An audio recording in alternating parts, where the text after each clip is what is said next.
যে সরকার যেদিকে হাল বা বাতাস দেয় বিচার বিভাগ সেদিকেই যাওয়ার চেষ্টা করেছে। এটাই হলো সবচাইতে বড় লজ্জার বিষয়। বাংলাদেশের সাবেক প্রধান বিচারপতিকে অ্যারেস্ট করা হয়েছে, এটা নিশ্চয়ই কোনো ভালো খবর নয়। এটাই জাতির জন্য একটা দুঃখজনক সংবাদ। দেশের প্রধান বিচারপতি যারা থাকেন তাদের মান ইজ্জতের সঙ্গে বিচার বিভাগের মান ইজ্জত জড়িত। দেশের বিচারালয়ে যারা দায়িত্ব পালন করেন তাদের কর্মকাণ্ডের সঙ্গে জাতীয় ভাবমূর্তি জড়িত। ফলে যখন একজন ব্যক্তি বিশেষের ব্যাপারে আইন ভঙ্গের অভিযোগ আসে তখন মূলত বিচার বিভাগ এর মাধ্যমে ক্ষতিগ্রস্ত হয়। ফলে আজকে জনাব বিচারপতি খায়রুল হক সাহেবকে যে মামলায় অ্যারেস্ট করেই জেলে নেওয়া হোক না কেন, আমি মনে করি এটা বাংলাদেশের বিচার বিভাগের ইতিহাসে একটা খারাপ সংবাদ। এবং আমরা এটাও দেখেছি অতীতে বাংলাদেশের প্রধান বিচারপতিকে দেশ থেকে চলে যেতে বাধ্য করা হয়েছে, এটাও ছিল দেশের জন্য খারাপ সংবাদ। কিন্তু এটা হয় কেন? কেন এরকম হতে হবে? কেন এরকম দেখতে হবে? এই কথা বলেই আমি শেষ করে দেব।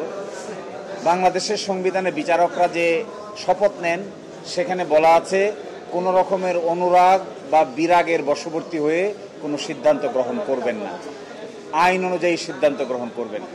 কিন্তু আপনারা দেখতে পাবেন এই বিচারপতি জনাব খায়রুল হক অনুরাগ বা বিরাগের বশবর্তী হয়ে তারা সিদ্ধান্ত নিয়েছেন কেয়ারটেকার গভর্নমেন্টের। এটা কি আসলে অভিযোগটা কি? অভিযোগটা হলো একটা আদেশ যা ওপেন কোর্টে ঘোষণা করা হয়েছে, এই আদেশটাকে পরিবর্তন করে ফেলেছেন যখন পূর্ণাঙ্গ জাজমেন্ট বেরিয়েছে।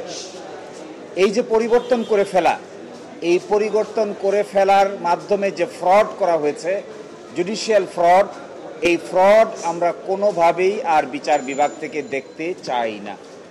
যেই করুক না কেন, যত বড় বিচারক নেই এটা করুক না কেন, ইটস অ্যান অফেন্স। বিচারিক আদালতের ঘোষিত রায় পরবর্তীতে আরেকটা বিচার ছাড়া এইভাবে পরিবর্তন করে ফেলা যায় না। এবং আমি মনে করি it is কন্ডেমনেবল, it should not be done.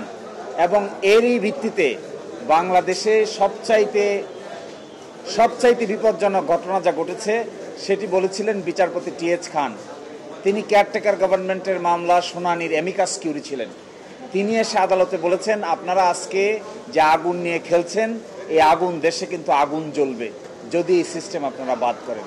আপনারা দেখবেন বিগত 15 বছরে আমাদের এই মাতৃভূমিতে আগুনই জ্বলেছে, ভালো কিছু হয় নাই, কনস্ট্রাকটিভ কোনো কাজ হয় নাই।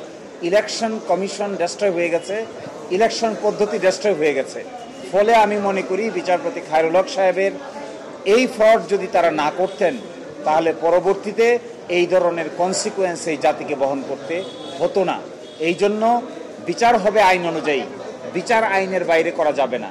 যে আইনে তিনি দোষী সাব্যস্ত হবেন সেই আইন অনুযায়ী তার বিচার করতে হবে। বিচারের ক্ষেত্রে আবার অবিচার যেন করা না হয় সেটাও আমরা সতর্কতার সহিত বলতে চাই। কোনো ব্যক্তিকেই যেন তার অধিকার থেকে বঞ্চিত করা না হয়। আবার যতটুকু অপরাধ করেছেন এতটুকু শাস্তি যেন তিনি পান, এটাই আমাদের পক্ষ থেকে কথা থাকবে। দেখেন, গ্রেফতার করা না করা, দেরি হওয়া না হওয়া, এটা এখানে মূল বিবেচ্য বিষয় নয়। মূল বিবেচ্য বিষয় হলো ফৌজদারি কার্যবিধিতে যে সংশোধন এসেছে, এটা ইনভেস্টিগেশন এজেন্সি চাইলে একজন ব্যক্তিকে প্রাথমিক ম্যাটেরিয়াল সংগ্রহ করার পরে অ্যারেস্ট করতে পারেন। আমার ধারণা যে মামলা হয়েছে এই অনুযায়ী প্রাথমিক তদন্ত করেছেন। তিনি তো বাংলাদেশের প্রধান বিচারপতি ছিলেন, তাকে অ্যারেস্ট করার আগে অবশ্যই কার্যকর আইনি প্রক্রিয়া অবলম্বন করা প্রয়োজন।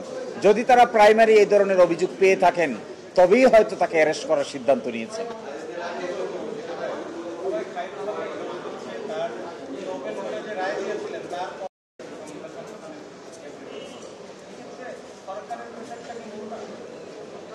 দেখুন, এই অভিযোগ তো আছে যে বাংলাদেশের বিচার বিভাগকে অতীতে যেন তেনভাবে ব্যবহার করার চেষ্টা করা হয়েছে।